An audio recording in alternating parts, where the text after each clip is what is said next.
Hi friends, welcome to Yashkar real estate. ఈరోజు అయితే మనకు చెక్ పోస్ట్ ఏరియాలో అండి నంద్యాల రోడ్డుకి వచ్చేసి 1/2 కిలోమీటర్ డిస్టెన్స్లో హౌస్ వచ్చేసి సేల్ వచ్చింది. ఎల్పి వెంచర్ 33 ఫీట్ రోడ్స్ అయితే ఉన్నాయండి.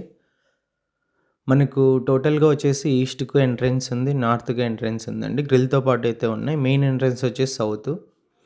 మీరు ఫుల్ వీడియో వచ్చేసి ఛానల్లో అయితే చూడొచ్చు. ఫుల్ డీటెయిల్స్ కూడా వీడియోలోనే ఉంటాయి. ఇంట్రెస్ట్ ఉన్న వాళ్ళు కాల్ చేయొచ్చు. నచ్చిన వాళ్ళు మా నెంబర్కి అయితే కాల్ చేయండి. డైరెక్ట్ ఓనర్తో డీల్ అయితే ఉంటుంది. మార్జిన్స్ లాంటివి ఉండవు. మార్కెట్ ప్రకారం కమిషన్తో సేల్ చేయడం అయితే జరుగుతుంది. కర్నూలు టౌన్ సంబంధించి ఏదైనా ప్రాపర్టీ సేల్ కోసం మా నెంబర్ని అయితే కాంటాక్ట్ చేయండి. ఫ్రీగా మా ఛానల్లో యాడ్ అయితే చేసి సేల్ చేయడం అయితే జరుగుతుంది. కర్నూలు సంబంధించి మరిన్ని ప్రాపర్టీ డీటెయిల్స్ కోసం మా ఛానల్ని అయితే సబ్స్క్రైబ్ చేయండి. ఇంట్రెస్ట్ ఉన్న వాళ్ళు కాల్ చేయండి.